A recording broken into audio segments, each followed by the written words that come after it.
서기 612년의 봄은 따뜻하지 않았습니다. 요동의 벌판을 흔드는 것은 바람이 아니라 사람과 말의 발구름 소리였기 때문입니다. 수나라 황제 양제가 동원한 군대는 정규군만 113만 3,800명, 보급 부대까지 합치면 300만에 육박하는 인류사상 유례를 찾기 힘든 거대한 폭풍이었습니다. 이들의 행렬은 960리에 달해 맨 앞 부대가 요동에 도착했을 때 맨 뒤 부대는 아직 출발조차 하지 못했다는 기록이 과장이 아님을 증명하고 있었습니다. 고구려라는 작은 나라를 지우기 위해 수나라는 제국의 명운을 통째로 쏟아붓고 있었습니다. 지평선 너머에서 밀려오는 붉은 깃발의 바다는 고구려 병사들에게 절망 그 자체였습니다. 하지만 그 절망의 순간 시간의 장막에 미세한 균열이 발생합니다. 요동의 험준한 산성 위 현대의 최첨단 정찰 자산을 운용하던 드론 전술팀이 모종의 전자기 폭풍과 함께 서기 612년에 고구려로 타임슬립을 하게 된 것입니다. 그들이 가진 것은 태양광 충전이 가능한 RQ-20 푸마급 정찰 드론 3기와 고해상도 열영상 카메라, 그리고 작전용 태블릿이 전부였습니다. 사방을 경계하며 칼을 뽑아드는 고구려 병사들 사이에서 드론 오퍼레이터 김상사와 이 병장은 직감했습니다. 자신들이 떨어진 이곳이 바로 민족의 명운이 걸린 살수대첩의 서막이라는 사실을 말입니다. 고구려의 총사령관 을지문덕 장군 앞에 현대의 군인들이 섭니다. 처음엔 요술을 부리는 자들로 오해받았으나 김상사는 조용히 태블릿을 켭니다. 화면 속엔 10여 리박 수나라 진영의 모습이 마치 손바닥 위에 올려놓은 듯 선명하게 비칩니다. 을지문덕의 눈동자가 흔들립니다. 수천 년 역사를 통틀어 그 어떤 명장도 가져보지 못한 신의 시선을 목도한 것입니다. 을지문덕은 이 기이한 청년들이 들고 온 빛나는 거울이 고구려를 구할 최후의 보루임을 직감하고 그들에게 전장의 모든 정찰 권한을 부여합니다. 프로펠러 회전, 이륙. 나직한 명령과 함께 드론이 요동의 하늘을 가릅니다. 고도 1000m. 지상에서는 결코 볼 수 없었던 진실이 드러납니다. 113만 대군은 단순히 많다는 단어로 형용할 수 없는 거대한 생명체 같았습니다. 그들이 일으키는 먼지 구름은 구름처럼 하늘을 가렸고 강물을 마시는 병사들 때문에 강줄기가 말라버릴 정도였습니다. 이 병장은 전율합니다. 이건 우리가 배운 역사책의 숫자가 아니에요. 이건 재앙입니다. 하지만 드론의 렌즈는 그 거대한 군대의 틈새, 보이지 않는 균열을 찾기 위해 차갑게 번뜩였습니다. 수나라 별동대를 이끄는 대장군 우중문과 우문술은 승리를 의심하지 않았습니다. 그들에게 고구려군은 그저 거대한 수레바퀴 앞에 놓인 사막 위에 불과했습니다. 30만 5천 명의 정예병으로 구성된 별동대는 평양성을 직접 타격하기 위해 속도를 높입니다. 우중문은 말 위에서 호령합니다. 고구려 놈들은 겁에 질려 성 안에 숨어 나오지도 못한다. 이번 달 안에 평양성을 무너뜨리고 수 양제폐하께 승전보를 올리겠다. 그들의 오만함은 드론이 포착한 수많은 데이터 중 가장 치명적인 변수가 될 것이었습니다. 수나라 병사들 사이에서 기이한 소문이 돌기 시작합니다. 하늘에 뼈만 남은 이상한 새가 떠다닌다.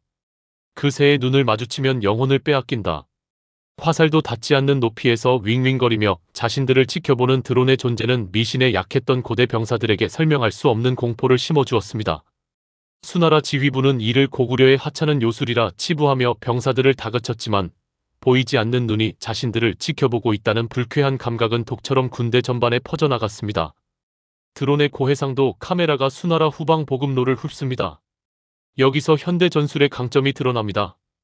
김상사는 을지문덕에게 보고합니다. 장군님, 저들의 보급 수레가 진흙탕에 빠져 움직이지 못하고 있습니다. 병사들은 이미 일주일치 식량을 버리고 가벼운 몸으로 진격하고 있습니다. 저들은 곧 굶주릴 것입니다. 113만이라는 숫자는 그 자체로 거대한 약점이었습니다. 먹여야 할 입이 너무 많았던 것입니다. 드론은 수나라군이 가진 식량의 양과 그들이 겪고 있는 물류의 정체를 정확한 수치로 분석해냈습니다. 밤이 되자 드론의 진가가 더 명확히 드러납니다. 열 영상 모드로 전환된 화면 속에서 수나라 진영은 수십만 개의 붉은 점으로 점철됩니다. 하지만 자세히 들여다보니 그 빛들이 흐릿합니다. 병사들이 추위와 과로에 시달리며 체온이 떨어지고 있다는 증거였습니다.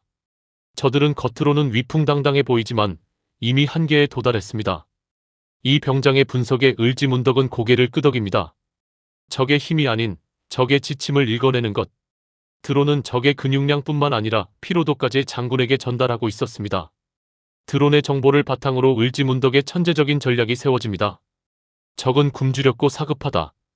우리가 해야 할 일은 그들을 더 깊숙이, 더 배고프게 만드는 것이다. 을지문덕은 직접적인 맞대결을 피하고 수나라군이 원하는 결전을 계속해서 뒤로 미룹니다. 드론은 수나라군이 이동할 최적의 경로를 미리 파악했고 고구려군은 그 길목마다 작은 매복조를 배치해 적의 진군 속도를 교묘하게 늦췄습니다. 30만 대군은 보이지 않는 끈에 묶인 채 을지문덕이 설계한 늪으로 걸어 들어갔습니다. 드론은 수나라군이 약탈할 수 있는 모든 마을과 우물을 좌표로 찍었습니다. 고구려군은 그 좌표를 따라 일사불란하게 움직였습니다. 곡식 한 톨 남기지 않고 불태우고 우물엔 흙을 채웠습니다. 수나라 병사들이 도착했을 때 그들을 맞이하는 것은 오직 연기나는 폐허뿐이었습니다. 하늘의 눈이 가리키는 곳엔 죽음뿐이구나. 고구려 병사들은 드론을 하늘의 전령이라 부르며 경외심을 담아 따랐고 그 효율적인 파괴는 수나라군의 목을 서서히 조여갔습니다. 평양으로 향하는 길목, 수나라 병사들은 자신의 군장을 열어보고 절망합니다. 무게를 줄이기 위해 몰래 버렸던 쌀알들이 이제는 목숨보다 귀해졌습니다. 드론은 길가에 주저앉아 풀뿌리를 캐먹는 병사들, 배고픔을 이기지 못해 군마를 도살하는 현장을 생생하게 포착했습니다. 우중문은 명령합니다. 평양성만 점령하면 모든 것이 해결된다. 거기엔 산처럼 쌓인 쌀과 보물이 있다.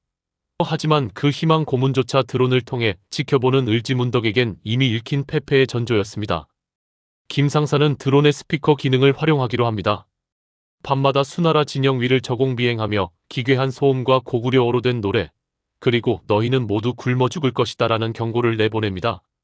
칠흑 같은 어둠 속에서 들려오는 정체불명의 목소리에 수나라 병사들은 패닉에 빠집니다.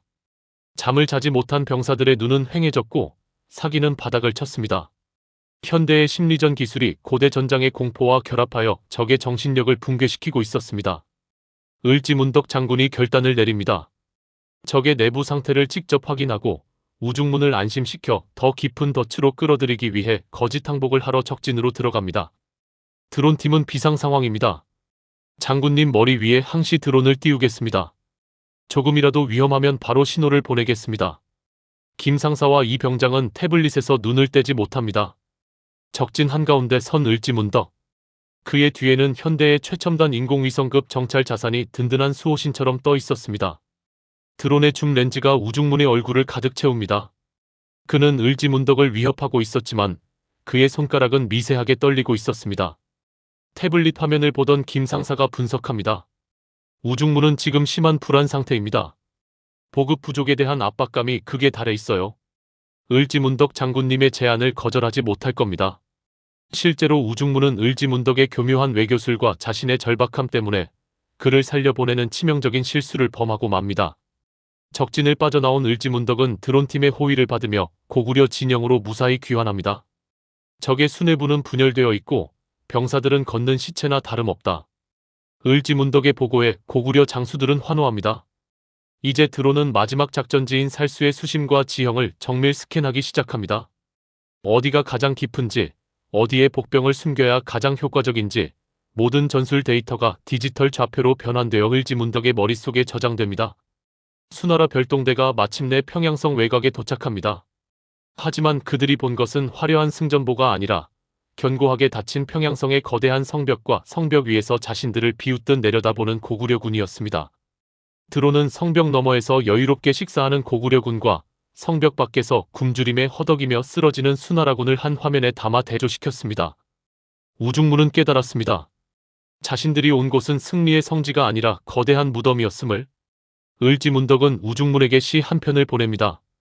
그대의 신묘한 계책은 천문을 꿰뚫었고 이 시가 전달되는 순간 드론은 우중문의 반응을 포착합니다.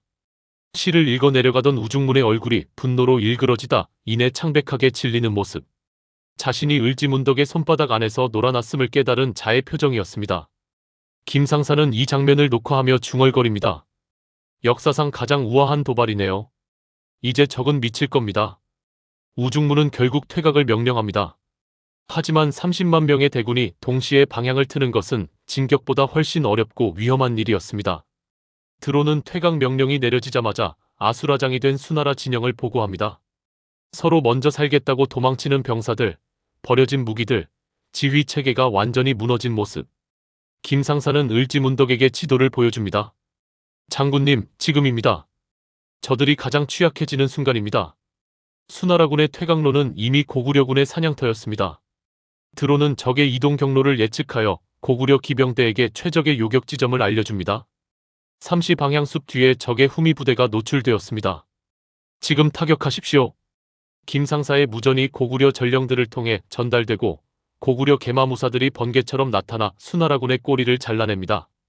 수나라군은 뒤를 돌아볼 여유도 없이 북쪽으로 오직 살수청천강을 향해 달렸습니다. 드론의 시야에 멀리 굽이치는 살수의 강줄기가 들어옵니다. 그 강변에는 수십만 명의 수나라 병사들이 살기 위해 모여들고 있었습니다. 그러나 드론의 렌즈를 조금만 돌리면 강 상류에서 무언가 거대한 작업을 마치고 대기 중인 고구려군과 숲속에 숨죽여 칼을 갈고 있는 수만 명의 복병이 보입니다. 김상사가 비장하게 말합니다. 장군님, 사냥감이 덫에 들어왔습니다. 을지문덕이 칼을 뽑으며 하늘을 향해 외칩니다. 사냥을 시작하라. 웅장한 음악과 함께 30만 수나라 군대가 운명의 강살수로 접어드는 모습을 하늘 높이 비추며 일부가 막을 내립니다.